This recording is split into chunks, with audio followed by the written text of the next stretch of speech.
అందరికీ నమస్కారం అండి. మనం భగవద్గీత 15వ అధ్యాయం పురుషోత్తమ ప్రాప్తి యోగం ఇది కొనసాగించుకుంటూ ఉన్నామండి. గురుదేవులకు ప్రణామములు, శ్రీకృష్ణ భగవానులకు ప్రణామములు, శ్రీ వ్యాస భగవానులకు ప్రణామములు, ముముక్షులైన సోదరీ సోదరులకు హృదయపూర్వక నమస్కారం. గీతా మకరంద వాహిని 73వ ఎపిసోడ్కి అందరికీ స్వాగతం అండి, సుస్వాగతం. నిన్న మనం కృష్ణ పరమాత్మ ఏ విధంగా క్షరము అక్షరము శాశ్వతమైన పురుషుడు, తాత్కాలికమైనటువంటి పురుషుడు, ఇంద్రియాల యొక్క ప్రభావం, ఎలా అశాశ్వతత్వాన్ని పొందాలి, ఎలా ఇంద్రియాలను నిగ్రహించుకోవాలి, ఎలా ముందు జాగ్రత్త ఉండాలి. ఒక రాజు కథను కూడా మనం చూసామండి. ఏ విధంగా ఆయన ముందు జాగ్రత్తగా 5 సంవత్సరాల తర్వాత తను అనుభవించబోయే జీవితాన్ని ఇప్పుడు సుఖాలను అనుభవించకుండా ఆ జీవితం మిగతా జీవితం అంతా కూడా శేష జీవితం అంతా కూడా సుఖంగా ఉంటారని కష్టపడ్డాడు. అలాగే మనం కూడా ఏ విధంగా ఈ శరీరాన్ని వదిలేసిన తర్వాత శాశ్వతంగా ఆ దివ్యమైనటువంటి తేజలోకంలో ఉండాలి అనే దానికి ఇక్కడ మన కృషి ఉండాలి అనేటువంటి ఉదాహరణని నిన్న తెలుసుకున్నామండి. ఇప్పుడు దాన్ని మనం కొనసాగించుకుందామండి. గామావిశచ భూతాని ధారయామ్యహ మోజస ఉష్ణామి సౌషధీ సర్వాః సోమో భూత్వా రసాత్మకః. మరియు నేనే భూమి యందు ప్రవేశించి నా శక్తి ద్వారా సకల భూతములను ధరించుతున్నాను. మరియు రసస్వరూపుడగు చంద్రుడనై సస్యములను పోషించుతున్నాను. ఇక్కడ కృష్ణ పరమాత్మ చెప్తున్నాడండి, భూమి నుండి అన్ని ఔషధులు వస్తాయండి. సకల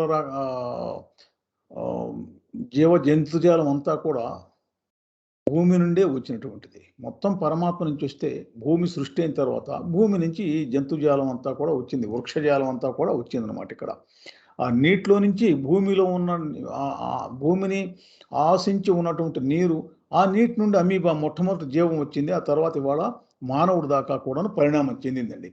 కనుక భూమిని ఆధారం చేసుకుని ఈ భూమిపై జరిగేటువంటి అన్ని ప్రక్రియలు జరుగుతూ ఉన్నాయి. నేనే పరమాత్మ చెప్తున్నాడు కాబట్టి నేను భూమిలో ప్రవేశిస్తూ ఉన్నాను. నా శక్తి ద్వారా అన్ని భూతముల యందు అన్ని ప్రాణుల యందు ఉంటూ ఉన్నాను, ప్రవేశించాను అంటున్నారండి. అది మనం పండించుకునే పంటలు కావచ్చు, మనకు అవసరమైనటువంటి ఔషధులు కావచ్చు, మందులకు సంబంధించినవి కావచ్చు, మనకు అవసరమైనటువంటి నీరు కావచ్చు, మనం పీల్చే గాలి కావచ్చు, ఈ భూమి మీద ఉన్నటువంటి జీవులు అందరూ కూడా పరమాత్మను కలిగి ఉన్నారు, తమ యందు పరమాత్మను కలిగి ఉన్నారు. అందుకని అంటున్నాడు ఆయన, సకల భూతము ధరించుతున్నాను, నేను వాటిని ధరిస్తూ ఉన్నాను, నేను దానికి ఆధారభూతంగా ఉన్నాను అనేటువంటి అర్థంలో చెప్తూ ఉన్నారండి. అంతేకాదు, నేను రసస్వరూపుడనగు చంద్రుడనై సస్యములను పోషించుతున్నాను. ఈ భూమి మీద నుంచి మనం చూస్తే మనకు చంద్రుడు కనపడుతూ ఉంటారండి. ఒక 15 రోజులు ఆయన బాగా శుక్లపక్షంలో వృద్ధి చెందుతూ ఉంటాడు, 15 రోజులు క్షీణిస్తూ ఉంటాడు, క్షీణచంద్రుడై ఉంటాడు అనమాట. ఆ చంద్రుని యొక్క ప్రభావం వలనే భూమి మీద పంటలు అనేవి వృద్ధి చెందుతూ ఉన్నాయి. రసస్వరూపుడు ఎవరు? వీటికి ఈ ఔషధులకు, ఈ పంటలకు, ఈ మొక్కలకు, వృక్షాలకు కావలసినటువంటి శక్తిని ఎవరిస్తూ ఉన్నారు అనంటే చంద్రుడి ఇస్తూ ఉన్నాడు. చంద్రుడి ద్వారా నేను పోషిస్తూ ఉన్నాను అంటున్నాడు అండి. అంటే తాను చంద్రుని యందు కూడా ఉన్నాడు. చంద్రునికి, సూర్యునికి, నక్షత్రాలకి అన్నింటికీ కూడా నేనే ఆ వెలుగునిస్తూ ఉన్నాను అని చెప్పి నిన్న అన్నాడు కదండి. నిన్న మనం చదువుకున్నాం.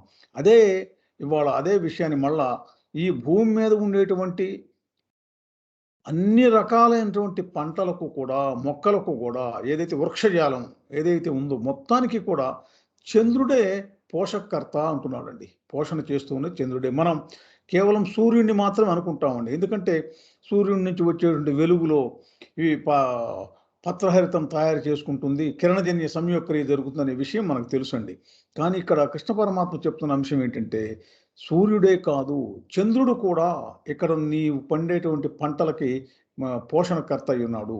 ఆయన కూడాను వీటికి కావలసినటువంటి రసాన్ని ఇస్తూ ఉన్నాడు. రసస్వరూపుడైన చంద్రుడు అంటున్నాడండి. కావలసినటువంటి స్థితిని వాటికి కలగజేస్తున్నాడు వృద్ధి చెందటానికి. అలా అన్నీ నేనే అని చెప్తున్నటువంటి పరమాత్మ ఇక్కడ భూమి మీద ఉన్నటువంటి సకల ప్రాణులందు నేనున్నాను అని చెప్తూ ఉన్నాడండి. అలాగే చంద్రుడి ద్వారా నేను పోషించుతున్నాను ఈ పంటలన్నిటిని అంటున్నాడండి. మరి ఏమిటి రెండికి సంబంధం అంటే, మరి భూమిపై ఉన్నటువంటి ప్రాణులన్నీ జీవించాలంటే సస్యం అంటే పంటలు కావాలండి. మరి ఆ పంట లేకపోతే, వృక్షాలు లేకపోతే మనం జీవించలేడు కదా! మానవుడు భూమి మీద జీవించలేదు కదా! కనుక నేను జీవుల్లో నేనే ఉన్నాను.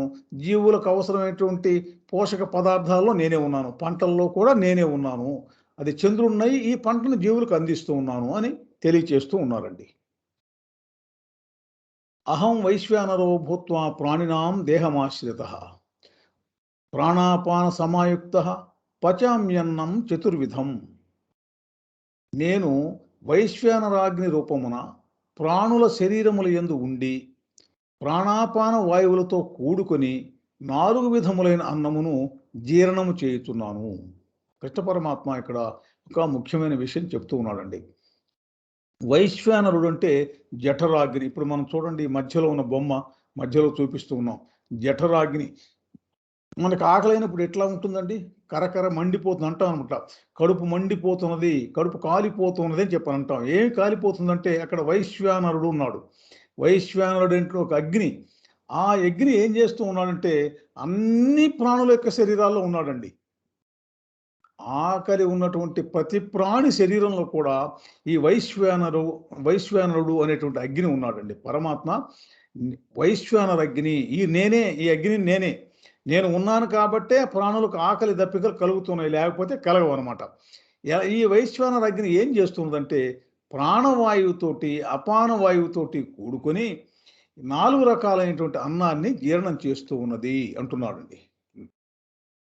అంటే జీర్ణ ప్రక్రియకి ప్రాణవాయువు మనం తీసుకునేటువంటి ప్రాణవాయువు లోనికి పీల్చుకుంటూ ఉన్నాం. అపానవాయువు బయటకు వదిలేసేస్తూ ఉన్నామండి. కార్బన్ డయాక్సైడ్, నీటి ఆవిరి బయటకు వదిలేసేస్తున్నాము. ఆక్సిజన్ మిగతా వాటితో కూడిన గాలిని లోపలికి తీసుకుంటూ ఉన్నాం. అలా లోపలికి బయటికి ప్రాణాపాన వాయువు నడుస్తూ ఉన్నాయండి. ఈ ప్రాణాపాన వాయువులకు సహాయంతోటే ఈ జీర్ణ ప్రక్రియ నడుస్తూ ఉన్నదని చెప్పి తెలియజేస్తున్నాడండి. అన్నమును జీర్ణము చేయుతున్నాను. చాలా ముఖ్యమైన అంశం ఏమిటంటేనండి, ఈ అన్నం జీర్ణం కావాలి అనంటే ఈ ప్రాణాపాన వాయువుల యొక్క ప్రధానమైన పాత్ర ఇక్కడ ఉన్నదని తెలియజేస్తున్నాడండి. ఈ అగ్ని వైశ్వానరాగ్ని అని చెప్పి అంటున్నాడు. జఠరాగ్ని, వైశ్వానరాగ్ని అని చెప్పి అంటున్నాడండి. 4 విధాలైన ఆహారాన్ని నేను జీర్ణం చేస్తూ ఉన్నాను అంటున్నాడండి. ఆహారం అనేక విధాలుగా ఉన్నది కదా! 4 విధాలే అని ఎందుకు అంటున్నారంటే 4 విధాలుగా మనం తినేటువంటి విధానాన్ని బట్టి ఆహారాన్ని 4 భాగాలుగా చేశారండి పెద్దలు. భక్ష్యములు, భోజ్యములు, చోష్యములు, లేహ్యములు. ఈ 4 రకాలుగా ఉంటుందండి మనం తినే విధానం. భక్ష్యములంటే నమలబడునవి, అంటే రొట్టె లాంటి పదార్థాలు. మనం ఏ రకాల రొట్టెలు, చపాతీలు ఇవన్నీ నమిలి తింటామండి. నమలకుండా తినడానికి వీల్లేదు. వీటిని భక్ష్యములు అని చెప్పి అంటారండి. వీటిని బాగా నమిలి తినాలి. ఎవరైతే తినే ఆహార పదార్థాన్ని నమలకుండా తింటారో ఈ భక్ష్యాలని, వాళ్ళు అజీర్ణ వ్యాధి పాలవుతారండి. కొంతకాలం గడిచేటప్పటికి వాళ్ళకి ఇబ్బందికర స్థితులు వస్తాయి. జఠరాగ్ని సంబంధమైన వ్యాధులు రావడానికి అవకాశం ఉంటుంది. అందువల్ల భక్ష్యం అనేటువంటిది నమిలి తినవలసిన దాన్ని బాగా నమిలి తినాలి. అది నోటిలోనే అక్కడ కొంత జీర్ణ ప్రక్రియ జరుగుతుంది. లాలాజలంతో కలిసి అక్కడది కొంతవరకు అది జీర్ణ ప్రక్రియ నడుస్తూ ఉంటుందండి. అలాగే భోజ్యములు అంటే మింగబడునవి, వీటి నమలలేమండి. ఉదాహరణకి పాలు, టీ, కాఫీ తాగుతూ ఉన్నారు కదండి. లేదనుకుంటే జ్యూస్ తాగుతారు, పళ్ళ రసాలు తాగుతూ ఉన్నారు. ఇలా తాగే వాటిని మనమేమి నమలలేమండి. వీటిని మింగుతాము.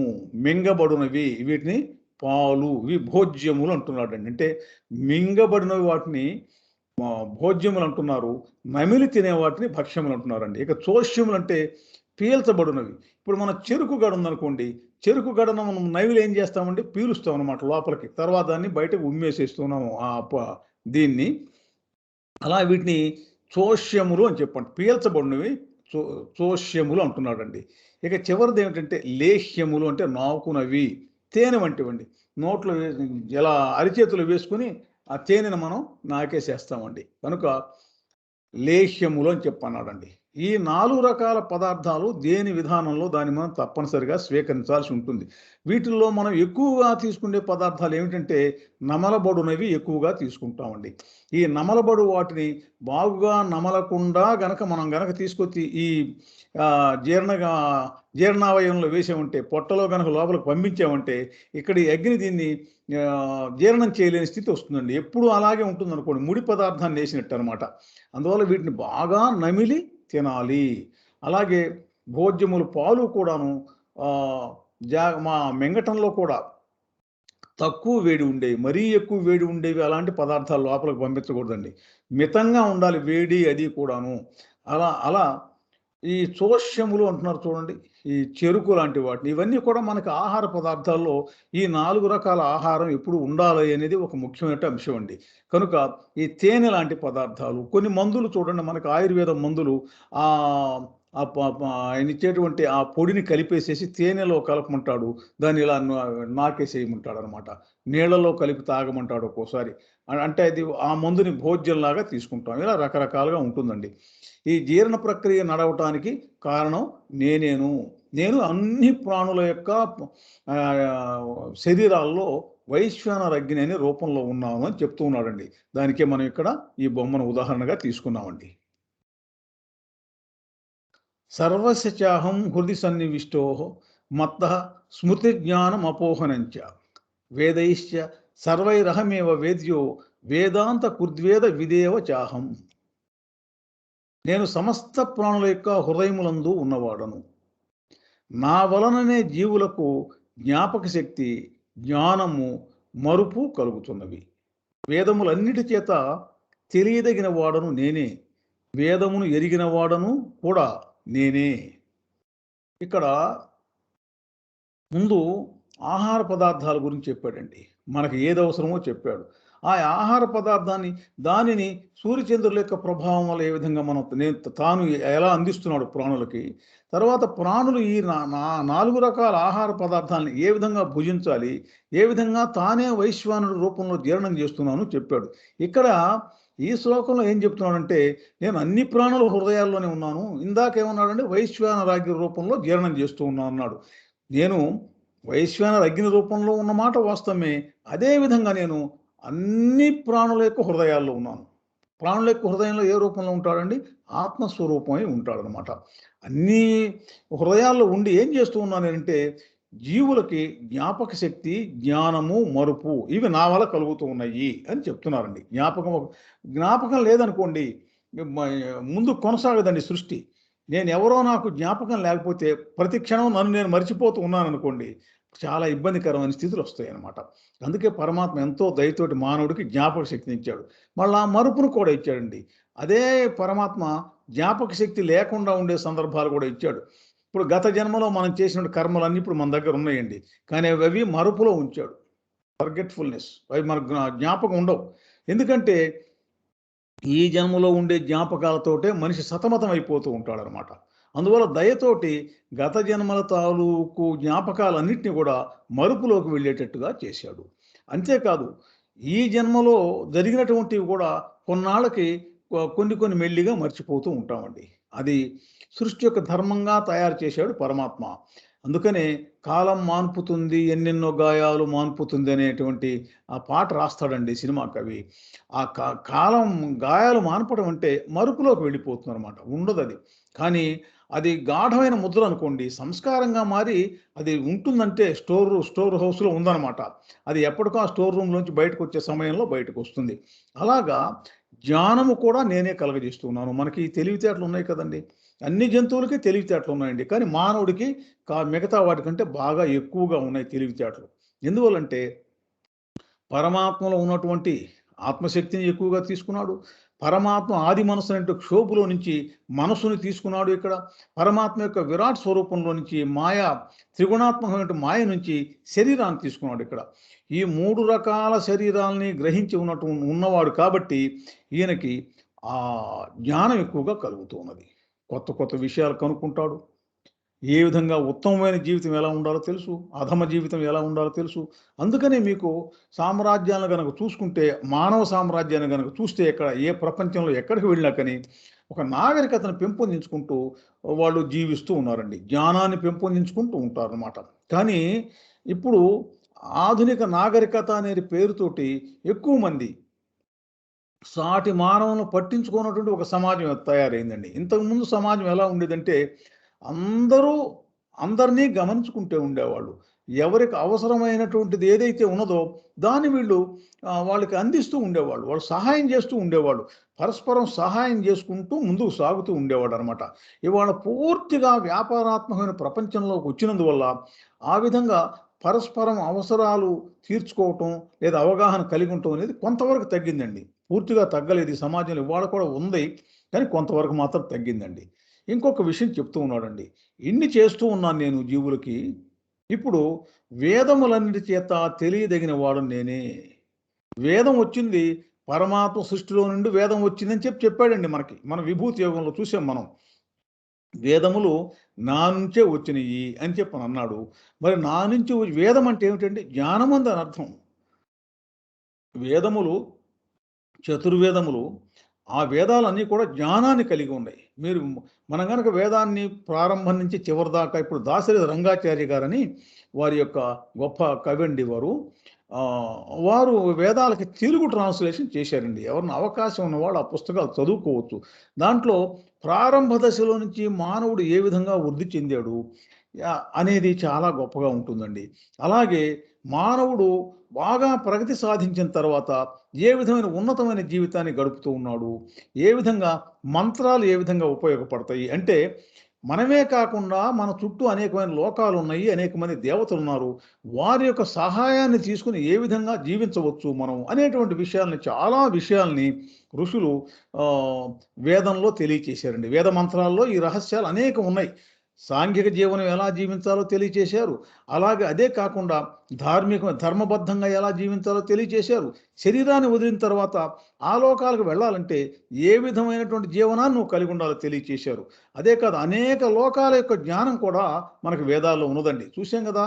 వే తైత్రీయ ఉపనిషత్తులో ఎన్ని లోకాలు ఉన్నాయో చెప్పాడు. ఆనందంలో ఉండే రకాలు చెప్తూనే ఎన్ని లోకాలు ఉన్నాయో చెప్పాడనమాట. అసంఖ్యాకమైనటువంటి లోకాలు ఉన్నాయండి. ఆ లోకాల యొక్క జ్ఞానము వేదములో నిక్షిప్తమైందనమాట. కనుక వేదాన్ని నేనే, వేదమును ఎరిగిన వాడును నేనే.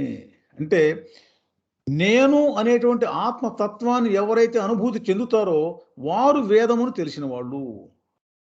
వేద్యో వేదాంత కృత్ వేద. వేదం తెలిసుండాలి. నేను వేదం చదువుకోవటం వేరండి.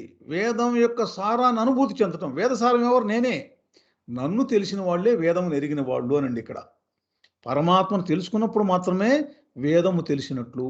అంతవరకు వాళ్ళు ఉపాధ్యాయులుగా మనకు వేదాన్ని అందిస్తూ ఉంటారు ప్రపంచానికి. కానీ ఎవరైతే వేదానికి మూలమైనటువంటి వాడు, తానే వేద స్వరూపమై ఉన్నవాడు, ఆ పరమాత్మ తెలుసుకున్న వాళ్ళు వేదమును ఎరిగిన వాళ్ళు అని కృష్ణ పరమాత్మ దీంట్లో ఇక్కడ మనకి తెలియచేస్తూ ఉన్నారండి.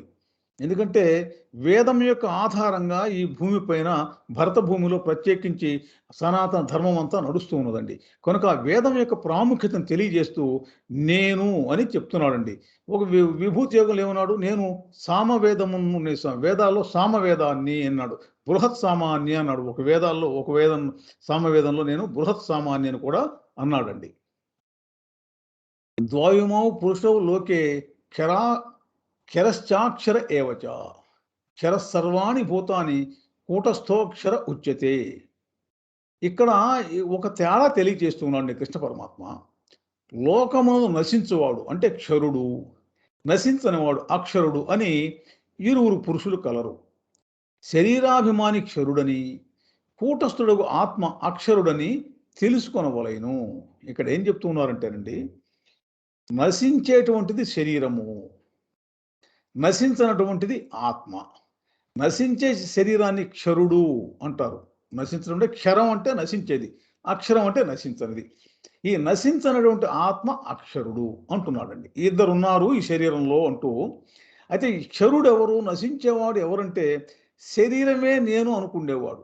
దేహాత్మ భావన కలిగినటువంటి వాడు క్షరుడు, నశించేవాడు. అంటే ఈ శరీరం నేను అనుకున్నవాడు. ఈ శరీరం ఏదో ఒక రోజు పతనం అయిపోతుంది కదండి. మనకు అందరికీ తెలుసు ఈ శరీరం ఉండదు. ఏదో ఒకనాటికి ఒక 100 ఏళ్లకో 200 ఏళ్లకో, 300 ఏళ్లకో ఎన్నో కొన్ని వందల ఏళ్ల తర్వాత ఒకవేళ జీవించిన శరీరం అనేది ఉండటానికి అవకాశం లేదు. అది ఒకవేళ ఆ మహాత్ములు సిద్ధుల్లాగా తయారైన ఈ శరీరంలో ప్రతి కణము కూడా దివ్యత్వంగా మార్చుకున్నప్పుడు అసలు శరీరం ఏముండదు. ఇకనప్పుడు అక్షరుడు అయిపోతాడనమాట. అలాగా అంతేకాకుండా నీ హృదయంలో ఉన్నటువంటి ఆత్మ అక్షరుడని తెలుసుకోవాలని అంటున్నాడండి. అయితే ఈ రెండిటి తేడా చూడండి ఇక్కడ మనం. ఒకటి భౌతిక శరీరము. ఇది అణువులతో నిర్మితమయ్యున్నది. ఇక్కడ ఈ బొమ్మ చూపిస్తున్నాం చూడండి. అలాగే సూక్ష్మ శరీరము తన్మాత్రల నిర్మితము. ఇది కొంచెం స్థూలమైనటువంటి కణాలున్నాయి ఈ శరీరంలో. జీవ కణాలు ఉన్నాయి కదండీ మనకి. ఆహ్, కొన్ని కోటాను కోట్ల జీవ కణాలు ఉన్నాయండి మన శరీరంలో. ఈ అసంఖ్యాకమైన జీవ కణాలతోటి ఉన్నదనమాట. ఇక్కడ సూక్ష్మ శరీరం అంటే మన మనసు, బుద్ధి, చిత్తం, అహంకారం అనేవి సూక్ష్మ శరీరము. ఇవి తన్మాత్రలతో నిర్మాణమైనవి. తర్వాత కారణ శరీరము దివ్యకణ నిర్మితము. ఆత్మ అది మనకు ఊహించలేనటువంటి స్థితిలో ఉన్నదండి. దాని దివ్య కణాలు అని చెప్పి అంటున్నాడనమాట. వీటినే ఒక యోగి ఆత్మకథలో లైఫ్ ట్రాన్స్ అంటాడు. లైఫ్ ట్రాన్స్ అంటాడు యుక్తేశ్వరగిరి మహారాజు పరమహంస యోగానందకి దాన్ని వివరణ చేస్తూ వీటిని ఆ దివ్య కణాలని లైఫ్ ట్రాన్స్ అంటాడు. ఎలక్ట్రాన్స్ లాగా లైఫ్ ట్రాన్స్ అంటాడనమాట. ఈ 3 రకాల శరీరాలు ఉన్న విషయం మనకు అందరికీ కూడా తెలుసండి. ఈ 3 శరీరాల్లో ఈ భౌతిక శరీరము ఇది క్షరుడు. ఇది చూడండి ఈ కారణ శరీరము అక్షరుడు. కానీ ఇక్కడ ఒక సత్యాన్ని మనం అంతా ఏం తెలుసుకోవాలంటే ఈ భౌతిక శరీరాన్ని తెలుసుకోవాలన్నా ఈ సూక్ష్మ శరీరం ఉండాలి. ఈ కారణ శరీరాన్ని తెలుసుకోవాలన్నా సూక్ష్మ శరీరం ఉండాలి. కారణ శరీరం అనేది ఒకటి ఉన్నది అని అనుమానించడానికి, ఒక భావన కలగటానికి ఈ సూక్ష్మ శరీరం అవసరం అండి. ఎందుకంటే జ్ఞానము అంటే లాలాజీ మహారాజ్ గారు చెప్పినట్టుగా మధ్యలో ఉండేటువంటి స్థితి అనమాట. ఆ స్థితి మన మనస్సు. కనుక ఇది ముఖ్యం. ఇది ఇది ఉంటేనే ఇటు భౌతిక శరీరాన్ని గాని, ఇటు కారణ శరీరాన్ని గాని మనం తెలుసుకోగలుగుతాం. భౌతిక శరీరం అంటే ఇప్పుడు మనం ధరించున్న ఈ శరీరము, కారణ శరీరం అంటే మన ఆత్మ. ఈ రెండింటిని గురించి తెలుసుకోవాలంటే ఈ సూక్ష్మ శరీరము జ్ఞానాన్ని కలిగి ఉండాల. దాన్ని తెలుసుకోవాలనే భావం దానికి ఉండాలండి. ఉత్తమః పురుషస్త్వన్యః పరమాత్మేత్యుదాహృతః యో లోకత్రయమావిశ్య బిభర్తి అవ్యయః ఈశ్వరః. బిభర్తి అవ్యయః ఈశ్వరః. ఎవడు 3 లోకములందును నిండియుండి వానిని భరించుతున్నాడో అట్టి నాశరహితుడైన జగన్నియామకుడు పరమాత్మ క్షరాక్షరులిరువురి కంటెను వేరైన ఉత్తమ పురుషుడని చెప్పబడుతున్నాడు. ఇక్కడ ఏం చెప్తున్నారంటేనండి, ఈ పరమాత్మ 3 లోకాల్లో నిండి ఉన్నాడు. ఈ 3 లోకాల్ని భరిస్తూ ఉన్నాడు. ఆయన వల్లనే ఈ 3 లోకాలు ఉనికిలోకి వచ్చినాయి, కనపడుతూ ఉన్నాయి, కొనసాగుతూ ఉన్నాయి. ఆయనకి నాశనం లేదు. ఈ 3 లోకాల్ని మొత్తం జగత్తు మొత్తాన్ని కూడా ఆయనే నియమిస్తూ ఉన్నాడు. ఆయన పెట్టిన నియమాల ప్రకారం ఈ జగత్తు నడుస్తూ ఉన్నది. ఆయన ఆ పరమాత్మ ఈ క్షరపురుషుడి కంటే అంటే శరీరమే నేననుకునేటువంటి పురుషుడి కంటేని అక్షర పురుషుడు అంటే ఆత్మని నేనే అనుకునే పురుషుడి కంటే కూడాను వేరైన ఉత్తమ పురుషుడని చెప్పబడుతున్నాడు. అంటే పురుషోత్తముడు. ఈ పురుషోత్తముడు అంటే ఏం చెప్తూ ఉన్నాడండి? తాను ఈ చూడండి ఇలాగ విశ్వాలంతా వ్యాపించి ఉన్నాడండి. కానీ ఇక్కడ జీవుడు ఎక్కడున్నాడు? ఈ శరీరంలో మాత్రమే వ్యాపించి ఉన్నాడు జీవుడు ఇక్కడ. ఈ శరీరం ఎక్కడుంది? పరిమితంగా ఉందన్నమాట. కొన్ని అడుగుల ఎత్తు, కొన్ని అడుగుల వెడల్పు, కొన్ని కిలోల బరువులో ఉన్నాడు ఈ జీవుడు ఇలా ఉంటాడు. ఈ శరీరాన్ని ఆవరించి వీరున్నారు ఇక్కడ. ఎవరు? ఈ కారణ శరీరం అనేటువంటి ఆత్మ ఈ విధంగా ఉన్నదన్నమాట. ఈ కారణ శరీరం కంటే కూడా నేను వేరుంటున్నాడు. ఈ కారణ శరీరము అక్షరుడే, శాశ్వతుడే. కానీ వీరికంటే వేరైన ఉత్తమ పురుషుడిని నేను అని చెప్తూ ఉన్నాడండి. ఉత్తమ పురుషుడు అంటే ఉత్తమోత్తమైన పురుషుడు, పురుషోత్తమ ప్రాప్తి యోగం దీని పేరే. అంటే పురుషోత్తముడైనటువంటి ఆ పరమాత్మ, ఆత్మ అంటే పురుషుడు, పరమాత్మ అంటే ఉత్తమ పురుషుడు, ఉత్తమోత్తమైనటువంటి స్థితి అనమాట. ఆ స్థితిని పొందటానికి ఇవాళ ఈ ప్రపంచంలో ఉండేటువంటి యోగులు, ఋషులు, మునులు, సిద్ధులు, సాధ్యులు, మనలాంటి అభ్యాసులు, సాధకులు అనేక మంది చేస్తూ ఉన్నారండి. సాధన చేస్తూ ఉన్నారు. ఏం తెలుసుకోవాలని? ఆ పరమాత్మను తెలుసుకోవాలని. అక్షర స్వరూపమైన ఆత్మను తెలుసుకుంటేనే ఉత్తమ పురుషుడైనటువంటి ఉత్తమోత్తముడైనటువంటి పరమాత్మను తెలుసుకోగలుగుతారు. ఈ రహస్యం మనం తెలుసుకోవాలండి. చూడండి, మనం గనక మన ఆరో బిందువు దగ్గరికి వెళ్ళిపోయామంటే ఈ పిండ ప్రదేశాన్ని దాటిపోతాము. ఈ భౌతిక ప్రపంచం 5 పంచమహాభూతాలతో నిర్మితమైన ఈ శరీరంలో 5 బిందువులు ఉన్నాయండి. 5 చక్రాలు మనకున్నాయి కదండీ. ఒకటో చక్రం, రెండో చక్రం, 3, 4, 5 చక్రాలు ఉన్నాయి కదండీ. ఈ 5 చక్రాలు దాటి మనం 6వ చక్రంలోకి ప్రవేశించడంతోటే ముక్తి పొందుతాము. అంటే ఈ భౌతిక శరీరం అనేటువంటి స్థితిలోంచి బయటికి వెళ్ళిపోతాడు. ముక్తి పొందినప్పుడు భౌతిక శరీరం యొక్క భావన మాత్రమే ఉంటుంది తప్ప భౌతిక శరీరం ప్రభావం ఇతని పైన లేదు. అక్కడి నుంచి ప్రయాణం చేస్తూ ఉంటే సూక్ష్మ శరీరం, మనస్సు, బుద్ధి, చిత్తం, అహంకారం అండి. ఇది 11, 12వ బిందువు దాకా ఈ సూక్ష్మ శరీరం ఈ తన్మాత్రలతో ఇలా నిర్మాణమై సాగుతూ ఉంటుందండి. అది సాగిన తర్వాత అక్కడి నుంచి కారణ శరీరం కనుక ముందుకు వెళ్ళిపోతే అక్కడ ఉన్నటువంటి ఆ కేంద్ర మండలంలోకి వెళ్ళటంతో ఇక్కడ ఈ కారణ శరీరము దివ్యమైనటువంటి స్థితిగా మారిపోతుందండి. అక్కడ పరమాత్మ స్థితిలోకి వెళ్ళిపోతూ ఉంటుంది. క్రమేపి వెళ్ళి తానే కేంద్రంగా, తానే పరమాత్మగా మారే స్థితి ఇది కేంద్ర మండలం దాకా వెళుతుందండి. ఇది 5వ బిందువు దాకానే ఉంటుంది. 6వ బిందువులో ఇది మారిపోతుందండి. ఇది ముక్తి వచ్చి శరీర భావన పోతుంది. 12వ బిందువుకి వచ్చేటికి మనస్సు అనే భావన కూడా పోతుంది. 13వ బిందువులోకి వస్తే ఆత్మననే భావన కూడా పోయి చిట్ట కేంద్రం దగ్గరికి వెళ్ళినప్పుడు తాననే భావన లేకుండా ఆ పరమాత్మ ఒక అస్తిత్వంగా మిగిలిపోతాడు అని బాబూజీ మహారాజు గారు తెలియజేశారండి. ఇదంతా కూడా మనం కొంత తెలుసుకోవాలి. మన గురువులు మనకేం చెప్పారో మనకు అర్థం కావాలండి. యస్మాత్ క్షరమతీతోహం అక్షరాదపి చోత్తమ అతోస్మి లోకే వేదే చ ప్రథిత పురుషోత్తమ. నేను క్షరపురుషుని కంటే మించిన వాడను, అక్షర పురుషుని కంటే శ్రేష్ఠుడను. ఆ కారణం వలన ప్రపంచమునందును వేదమునందును పురుషోత్తముడని ప్రసిద్ధికి ఎక్కినాను. నన్ను పురుషోత్తముడని ఎందుకంటూ ఉన్నానంటే వేదంలో నన్ను పురుషోత్తముడని ఎందుకు తెలియచేశారు ఋషులనంటే నేను ఈ క్షరపురుషుడి కంటే మించిన వాడిని. క్షరపురుషుడు అంటే ఇప్పుడు చూడండి, ఈ భౌతిక శరీరం అంటే మనకి ఇక్కడ క్షరపురుషుడు ఇది ఉండదు. కానీ ఈ భౌతిక శరీరం దేనికి జిరాక్స్ కాపీ? విరాట్ స్వరూపానికి. ఈ విశాల విషయం అంతా కలిపి ఎలా ఉంటుందో భౌతిక శరీరం అలాంటిది, దానికి జిరాక్స్ కాపీ అని ఇది మనం అనుకున్నప్పుడు ఇది క్షరము. ఆ విరాట్ అని ఏదైతే మనకు భౌతికంగా కనిపిస్తూ ఉన్నదో ఆ కనిపించేది ఒకనాటి కనపడకుండా పోతుంది. ఆ కనపడకుండా పోయేదే క్షరపురుషుడు అంటున్నాడండి. అలా కాకుండా అక్షర పురుషుడు అంటే ఆత్మ. ఇక్కడ చూడండి, ఈ ఆత్మ ఇది అక్షరము శాశ్వతంగా ఉంటుంది. ఈ ఈ క్షరపురుషుడి ద్వారా అంటే శరీరంలో నేనుంటూ శరీర భావాన్ని నుంచి దేహాత్మ భావాన్ని నుంచి మనం యువతలకు వచ్చేసేసి సూక్ష్మ శరీరంలో ఉండి మనసుని మరింతగా చైతన్య వికాసం చేసుకోవటం, మనకు దాజీ మహారాజ్ గారు చెప్పినట్టుగా చైతన్య వికాసం చెంది చివరికి మనము ఈ కారణ శరీరంలోకి వచ్చేసేస్తాం. నేను ఆత్మస్వరూపాన్ని, ఈ స్వరూపాన్ని తెలుసుకొని ఈ కారణ ప్రపంచం నందు ఉన్నాం మనం. ఈ ఆత్మస్వరూపం తెలుసుకోవటం అంటే ఏమిటంటే కారణ ప్రపంచం ఇంకా సూక్ష్మం అన్నమాట.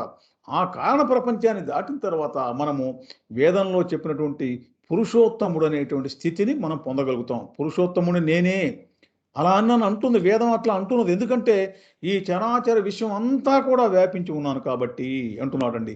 ఈ శరీరము మనస్సు ఏదైతే ఉందో ఇది క్షర పురుషుడు, ఇది నశించేటువంటి పురుషుడు. ఈ ఆత్మ ఏదైతే ఉందో ఇది అక్షర పురుషుడు. నేను ఈ రెండింటికి అతీతమైనటువంటి వాణ్ణి. నన్ను పురుషోత్తముడు అని వేదం అందుకే ప్రశంసించింది అని కృష్ణ పరమాత్మ తెలియజేస్తూ ఉన్నారండి. యో మామేవ మసమ్మూఢో జానాతి పురుషోత్తమం సర్వ విద్భజతి మాం సర్వభావేన భారత. ఓ అర్జున, ఎవడు అజ్ఞానము నశించిన వాడై ఈ ప్రకారముగా నన్ను పురుషోత్తమునిగా ఎరుగుతున్నాడో అతడు సమస్తమును తెలిసిన వాడై పూర్తి మనసుతో నన్ను భజించుతున్నాడు. ఎవరైతే అజ్ఞానం నశించడం అని అంటే ఎవరు క్షరపురుషుడు, ఏది నశించేటువంటిది, ఏది శాశ్వతమైనటువంటిది, ఈ నశించేదానికి శాశ్వతమైన దానికి ఆధారభూతమైనది ఏది, ఈ విషయాన్ని తెలుసుకోవటం, ఇదే పురుషోత్తమునిగా తెలుసుకోవటం. అంటే పరమాత్మ పురుషోత్తముడు పరతత్వం అని ఎందుకన్నారంటే మనకున్నటువంటి శరీరం కంటే భిన్నమైనటువంటి వాడు, దీన్ని మించి ఉన్నటువంటి వాడు. ఎందుకంటే ఇది నీకు చాలా పరిమితమైనటువంటిది ఈ శరీరము. కానీ ఆయన యొక్క విరాట్టు, ఆయన యొక్క భౌతికమైన రూపాన్ని కనుక చూస్తే అది అనంతంగా ఉంటుంది. అంటే దీన్ని మించి ఉన్నాడు. అలాగే ఆత్మస్వరూపంగా నువ్వు చూసుకోవాలనుకున్నా కూడా ఆయన అంతటా వ్యాపించి అన్నింటినీ ధరించి ఉన్నటువంటి మహాత్ముడు. అందుకే ఆయన్ని పురుషోత్తముడు అని చెప్పి అంటున్నారు. ఈ పురుషోత్తముని ఎవరైతే తెలుసుకుంటారో, దీని గురించి సాధన ఎవరైతే చేస్తారో, ఆ సత్యాన్ని ఎవరైతే తమ హృదయంలోనే దర్శిస్తారో వాళ్ళు నన్ను నిజంగా పూజించిన వాళ్ళు అవుతూ ఉన్నారు అంటున్నాడండి. కానీ మనం పురుషోత్తముని కోసం చేస్తూ ఉన్నామా మన యొక్క సాధన? లేకపోతే ఈ క్షరపురుషుడి కోసం చేస్తూ ఉన్నామా? నశించేటువంటి శరీరం కోసం మనం చేస్తూ ఉన్నాం అనే విషయాన్ని మనకు మనమే గ్రహించుకోవాలండి. మనకు మనం ఆత్మ పరిశీలన చేసుకోవాలి. ఎందుకంటే ఈ ప్రపంచంలో సుఖ సౌఖ్యాల కోసం, భోగభాగ్యాల కోసం మనం దేవి దేవతలను పూజించి మంత్రాలు ఉపాసన చేసి ఏమేమో చేసిన తర్వాత చివరికి ఏమవుతామండి? శరీరాన్ని వదిలేసేస్తాం. ఆ మంత్రాది దేవతల యొక్క లోకాన్ని మనం చేరగలుగుతాం. ఆ మంత్ర దేవతలు ఎవరైతే ఉన్నారో అధిదేవత అంటారు ప్రతి మంత్రానికి. ఆ అధిదేవత యొక్క లోకంలో మనం ఉంటాం. మనం ఆ లోకంలో ఉండాలని కోరుకుంటున్నామా? పురుషోత్తముడని కృష్ణ పరమాత్మ ఎవరు చెప్తూ ఉన్నారో వారి యొక్క లోకంలో ఉండాలని కోరుకుంటున్నామా అనేది మనకై మనం నిర్ణయించుకోవాలండి. చూడండి, బాలుడు ప్రహ్లాదుడు ఎంత చిన్న వయసులో ఆయన పరమాత్మనే ధ్యానించాడు. పరమాత్మనే ఉండగలిగాడు. ఈ రోజుకి కూడా భక్తులు అగ్రస్థానంలో ఉన్నాడు. ప్రహ్లాదాంబరీష నారదని 14 మంది భక్తులు చెప్తే మొట్టమొదటి పేరు ప్రహ్లాదుడి పేరే చెప్తారండి. కనుక ఆ జ్ఞానం మనకు కలగాలి. నారాయణుడు సర్వమును ఆవరించిన పరమాత్మ అనే జ్ఞానం మనకు కలగాలి అనే విషయాన్ని కృష్ణ పరమాత్మ తెలియజేస్తూ ఉన్నారండి.